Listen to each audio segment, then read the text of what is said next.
The warm autumn sunlight of Connecticut streamed through the window of Martha Hamilton's examination room. The soft evening light gently illuminated the pediatrician's credentials hanging on the wall. She closed a patient file on her desk and briefly thought about her own child before calling in the next patient. Emily, her 13-year-old daughter, was a girl who faced her illness with a positive attitude. She had been diagnosed with type 1 diabetes when she was 8. Emily had always bravely endured the pain of daily insulin injections on her small body. Now she was popular at school, and there wasn't a day Martha didn't feel proud of her bright and intelligent daughter. "Dr. Hamilton, your next patient is ready," said Jessica, the young nurse. Martha snapped back to reality. She took her smartphone out of her white coat pocket and checked a message from Emily. "Mom, my reading is 115 today." "Don't worry, I'm fine." Martha smiled and replied, "Wonderful. Dinner at 7. I'll make your favorite salad. Love you." 15 years since she began working at St. Margaret's Children's Hospital. Even now, as a pediatrician known by everyone in the area, she returned to being just a mother at the end of each day. As a single mother, she sometimes felt lonely, but Emily's smile made everything worthwhile. When Martha returned home after finishing her appointments, an unexpected sight awaited her.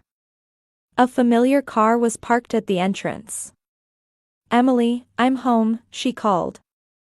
Entering the living room, she found her mother Helen and her sister Nancy sitting there. Emily was next to her grandmother, acting like a queen. "Martha, you don't need to be so strict with Emily all the time," Helen said with her usual critical tone. She gave her daughter a stern look. In contrast, Nancy had always been her mother's favorite. "Mom, it's medically necessary," Martha replied quietly.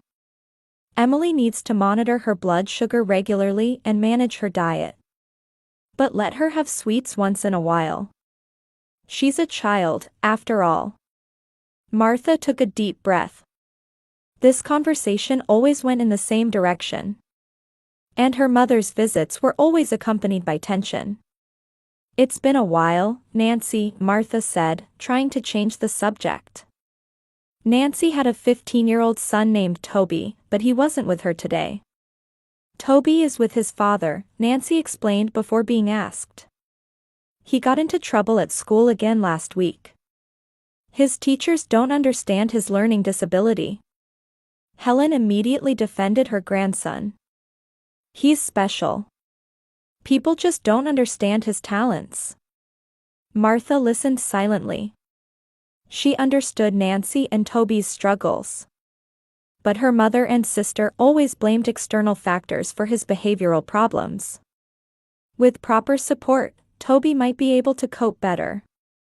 While preparing dinner, Martha learned that her mother and sister would be staying through the weekend. Nancy's apartment had a water leak and was temporarily uninhabitable.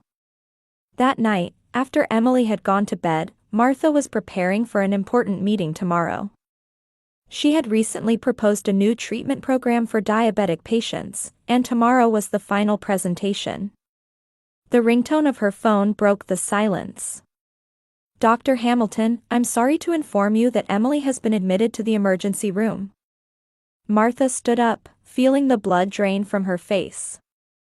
"I'll be right there." But thinking about her meeting, she hesitated. The presentation could potentially impact the treatment of hundreds of children. Looking into the living room, she saw her mother and sister watching television. "Mom, Nancy, Emily's been admitted to the hospital. I have an important meeting tomorrow morning. Could you two visit Emily in the morning?" Helen and Nancy exchanged glances. "Of course," Helen answered. "Leave it to us." "Thank you," Martha sighed with relief. "Make sure she doesn't eat anything until the doctor gives permission." She rushed to the hospital.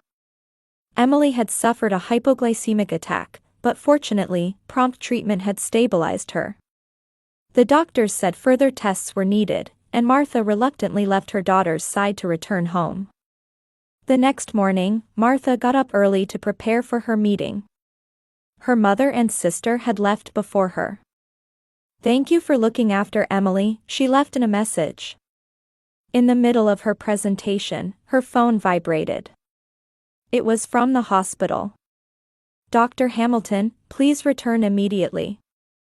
Your daughter's condition has deteriorated."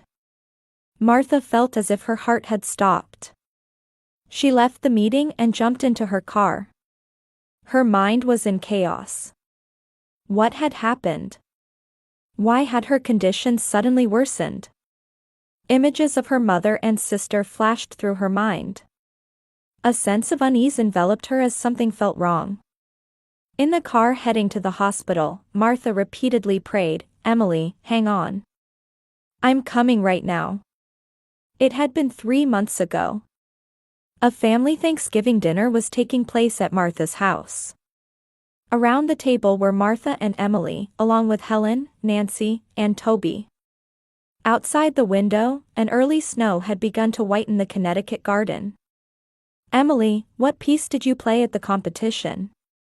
Helen asked, carving the turkey. Emily smiled proudly. "Chopin's Nocturne number 9 number 2. My teacher said it was a difficult choice for a middle schooler, but I won first place." As expected of Martha's daughter, Helen's eyes sparkled. "You truly have talent." Nancy gripped her fork tightly, silently tearing apart a dinner roll. Martha noticed this and casually directed the conversation toward Toby. "And how about you, Toby? Are you enjoying school?" The awkward 15-year-old boy shrugged. "It's fine. Toby got a good grade on his science project last week," Nancy quickly added. Helen's eyes widened at hearing this. "That's wonderful." But a few minutes later, Helen returned to talking about Emily. "By the way, Emily, are you taking any other lessons besides piano?" As the conversation continued, Martha felt Nancy's expression darkening. Throughout dinner, Helen repeatedly praised Emily's successes, and whenever Toby became the topic, she would dismiss it by saying, "But he still has time. Why can't you be more like Emily?" Those words came from Helen's mouth while they were eating dessert. It was when Toby was talking about his homework. Martha froze. The table fell silent for a moment. Toby's face turned red as he stood up. "Bathroom," he said as he left the room. "Mom," Martha said in a lowered voice. "Don't say things like that." "What?" "It's the truth," Helen replied innocently. "Emily excels in both academics and music. If Toby tried a little harder." Nancy suddenly rose to her feet. "Excuse me," she said, following her son. Martha sighed inwardly. This wasn't the first time such comparisons had been made. After dinner, while washing dishes in the kitchen, she recalled her own childhood with her sister. When she was 9 and Nancy was 6. Helen always called Nancy "my little gem" and treated Martha strictly, saying "try harder." When Martha won second place in a speech contest, Helen said, "not first place." Meanwhile, every drawing Nancy made was displayed on the refrigerator. Martha went to medical school and graduated with honors. But even during that time, Helen's attention was focused on Nancy's struggles at art school.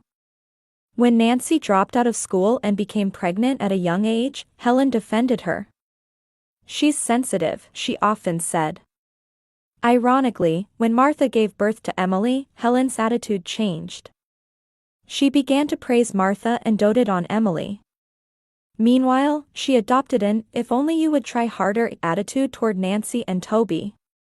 Martha was bewildered by her mother's sudden reversal. Nancy was hurt by this change and gradually grew more bitter. The kitchen door opened, and Nancy entered. Her eyes were red and swollen. "Nancy, don't mind Mom," Martha said gently. "Toby is a wonderful boy. He just has his own pace."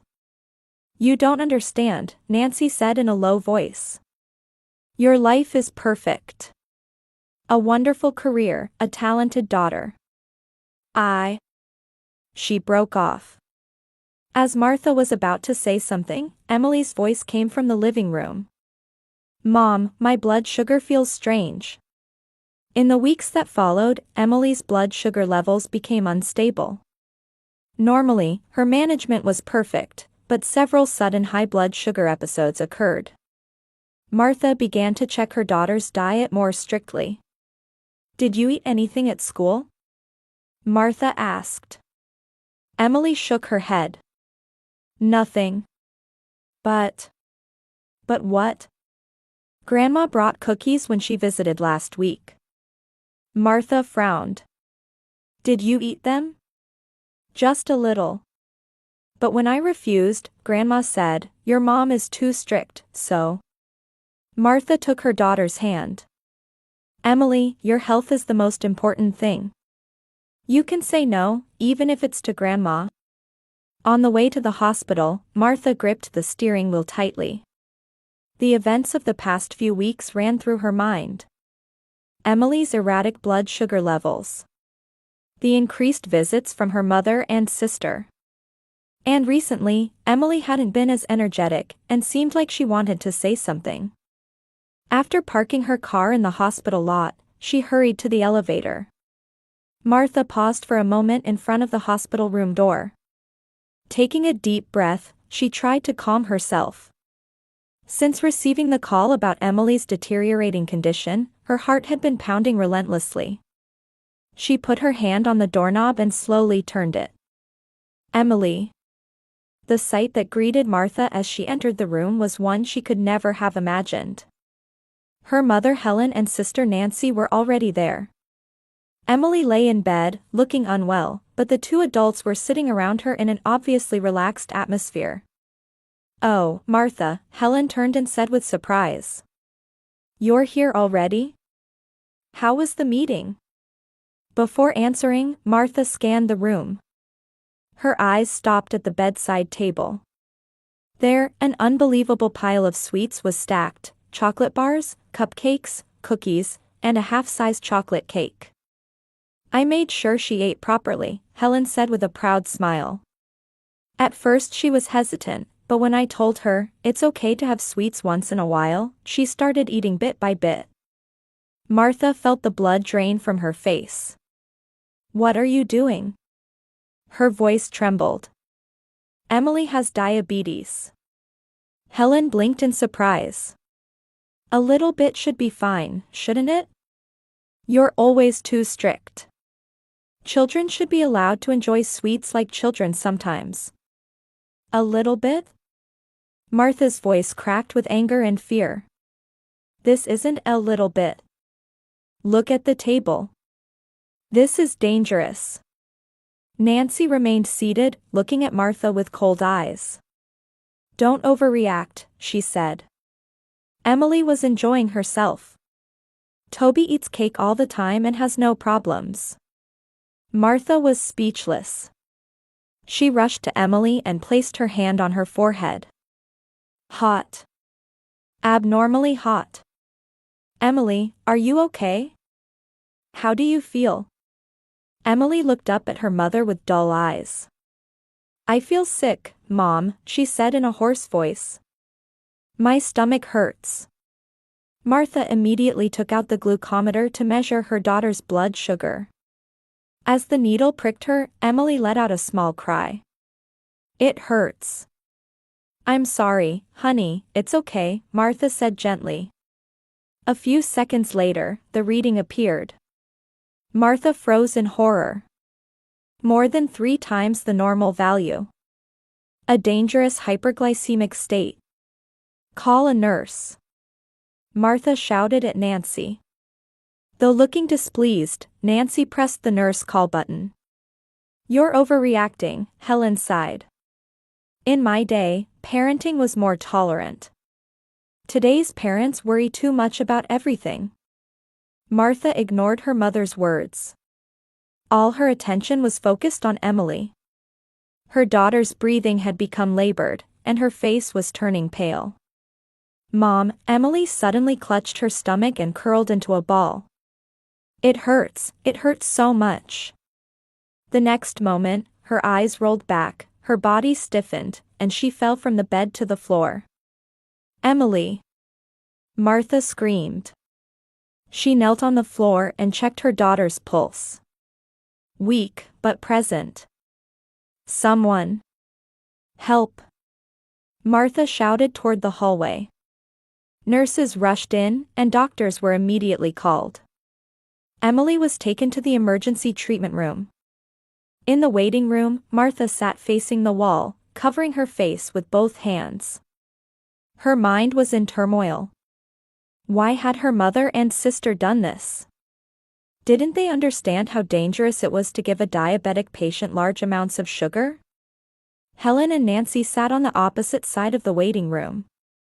Helen occasionally wiped her eyes with a handkerchief, while Nancy stared out the window expressionlessly.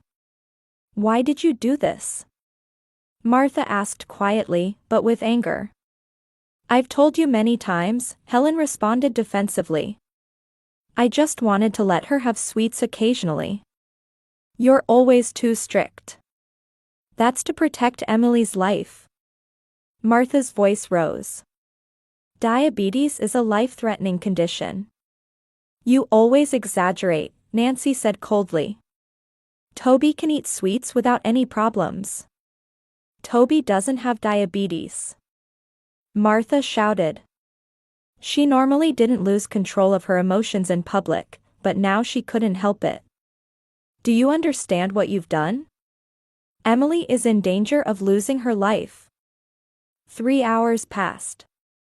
Finally, a doctor appeared in the waiting room. "Dr. Hamilton," he faced Martha with a serious expression. "Your daughter is stable now. We've managed to lower her blood sugar with insulin treatment and 4 fluids." Martha leaned against the wall in relief. Thank you so much." However, the doctor continued, "There are some concerns. Let's look at the test results." He took out a tablet and showed Martha the screen. It was a record of Emily's blood sugar levels for the past month. "Look at this. Over the past 3 weeks, there have been at least 6 instances of dangerously high blood sugar levels. And they occur in an irregular pattern. Normally, diabetic patients' blood sugar levels show somewhat predictable patterns, but in Emily's case, we see sudden spikes." Martha stared at the screen and gasped. "I didn't notice." Emily was measuring and recording on her own. "One more thing," the doctor lowered his voice. "When we pumped Emily's stomach, we found a large amount of sugar. This suggests there has been continuous excessive sugar intake, not just today." Alarms went off in Martha's head. This wasn't just an accident. Continuously. She slowly turned and looked at her mother and sister. They were still sitting in the corner of the waiting room. "I want to see Emily," Martha told the doctor. "Of course. However, she's still not fully conscious. Recovery will take time." Back in the hospital room, Emily was sleeping peacefully. Her color had returned somewhat, but her small body connected to IVs and heart monitors looked painfully fragile. Martha took her daughter's hand and silently wept. "I'm sorry, Emily," she whispered. "Mom should have been more careful." Her gaze fell on Emily's bag, which the nurses had brought over with her belongings. Thinking there might be answers there, Martha reached for the bag. What came out was a small blue notebook. Martha opened it with trembling hands. It was more of a health management journal than a regular diary, used to record blood sugar levels and food intake. Emily, being meticulous, had recorded her daily values in neat handwriting. Turning to the first page, Martha found records beginning about a month ago. Among the regular entries, several notes written in red pen caught her eye. October 15th, Grandma brought chocolate cookies. I refused, but was told, your mom is too overprotective. I ate just one. Blood sugar 245. October 18th, Aunt Nancy visited and brought cake, saying, Toby eats this all the time. I didn't want to eat it, but if I refused, she would start talking about Toby, so I ate a little. Blood sugar 280. October 23rd, Grandma and Aunt Nancy came together. They said, "Let's keep this our secret," and left chocolate bars and brownies. I didn't eat them, but at night Aunt Nancy came to my room and said, "Toby will be sad if you don't eat them." I ate a little. Felt sick. Blood sugar 320. Martha gasped. The records continued. November 2nd, when I got home from school, Grandma was waiting. She said, "This is our secret from Mom," and tried to make me eat an ice cream cake. When I refused, she got angry. She said, "Do you think you're better than Toby?" I didn't understand what she meant. But I was scared, so I ate a little.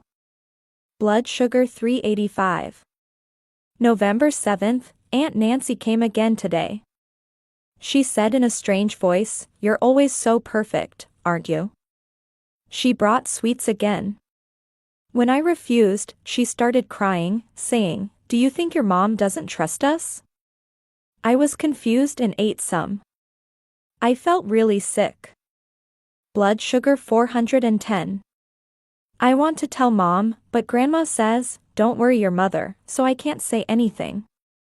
Martha's hands shook. Tears streamed down her cheeks.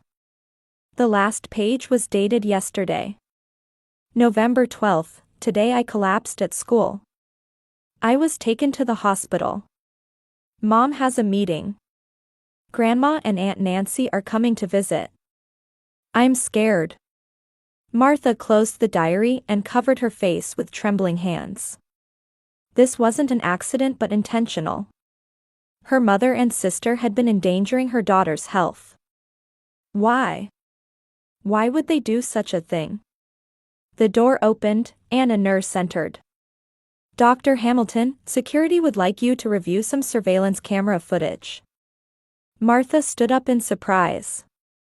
"Emily. She's still sleeping. The doctor is with her, so please don't worry." Escorted to the security office, Martha found the head of security standing in front of a monitor. "Dr. Hamilton, please look at this." He operated the keyboard and played surveillance camera footage from Emily's room. The date display showed it was from the past month. The footage showed Helen and Nancy repeatedly visiting Emily's hospital room. And after they left, Emily struggling in bed.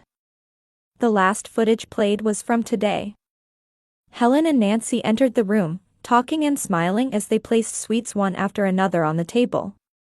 It clearly showed Emily initially refusing, then reluctantly eating when Helen said something.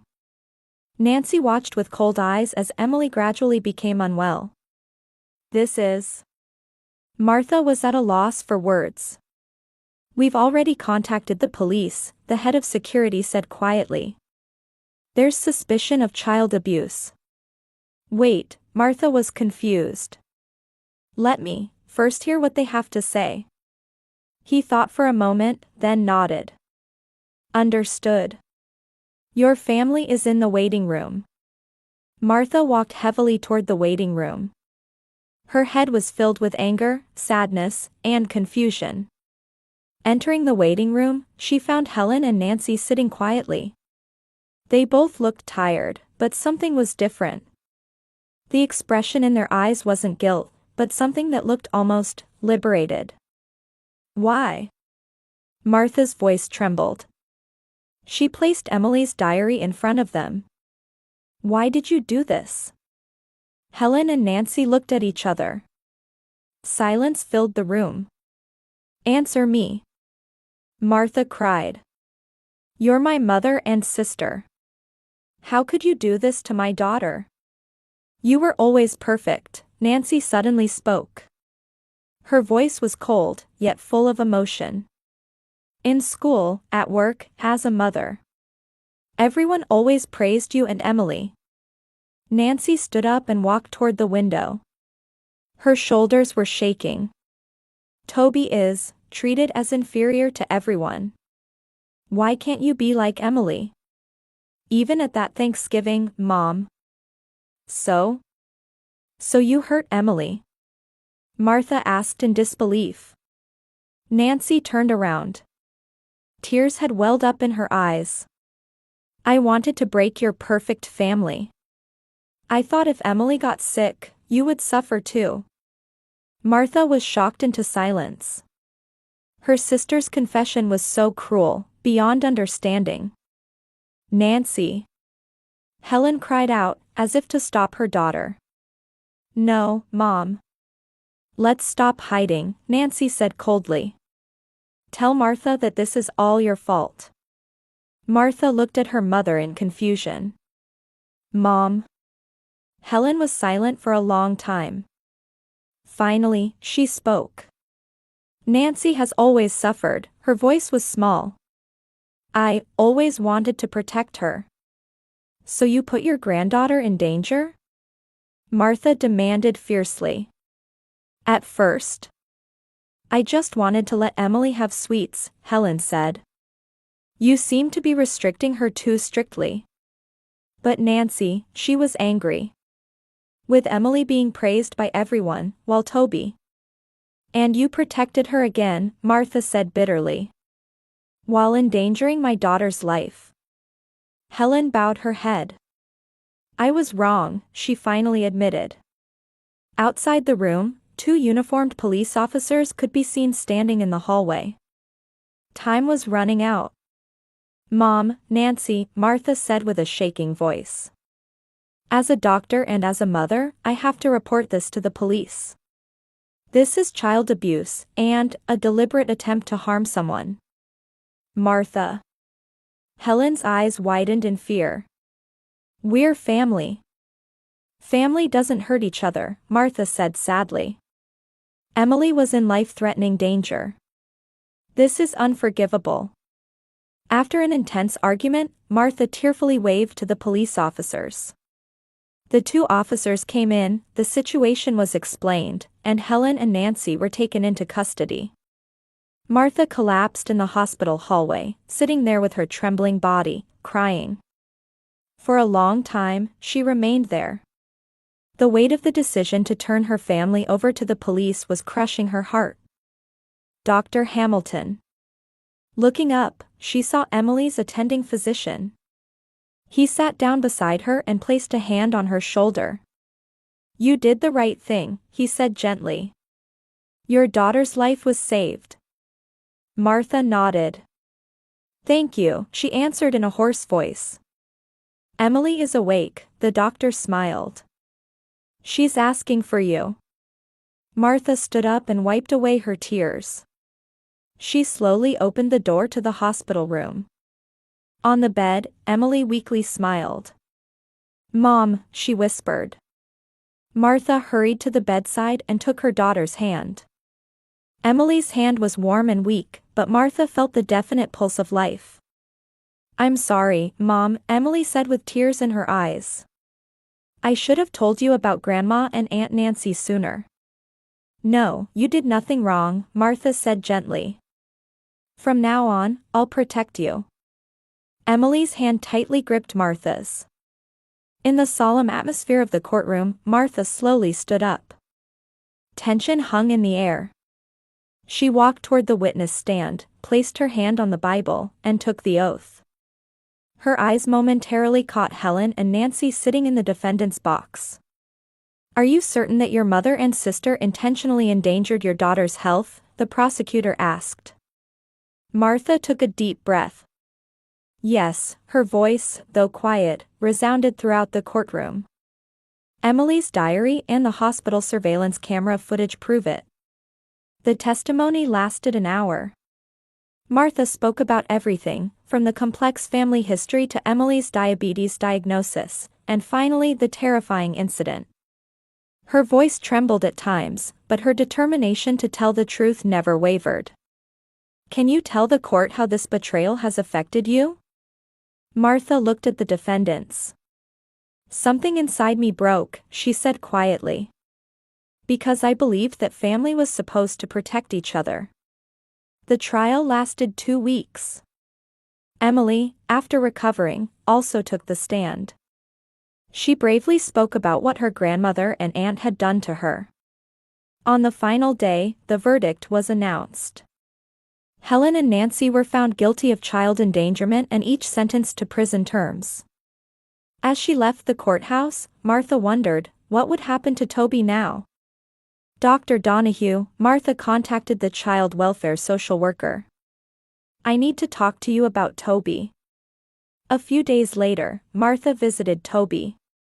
He had been taken in by a good foster family and was receiving appropriate support for his learning disability for the first time. Initially wary, Toby began to open up little by little when Martha conveyed that she was concerned for him as his aunt. At the same time, Martha herself began psychotherapy.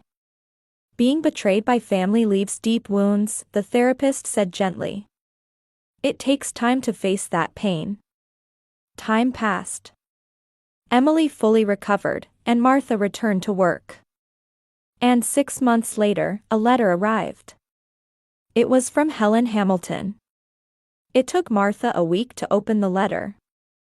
Dear Martha, I have done something unforgivable to you and Emily. Every day, I am acutely aware of my foolishness and sinfulness.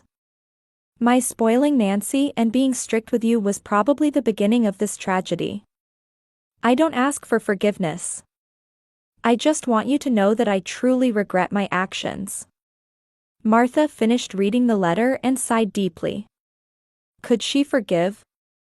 She didn't have an answer yet. But she didn't throw the letter away, instead tucking it into a drawer.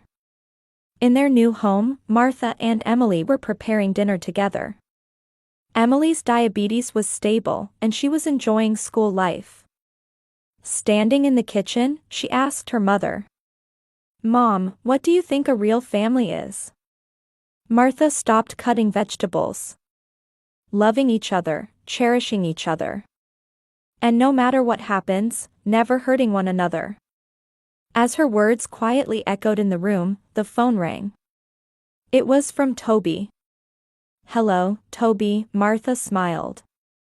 Yes, of course. How about dinner together this weekend? Emily would be delighted. Hanging up the phone, Martha turned back to her daughter. Family is something you can choose, Emily. And we can create a new family.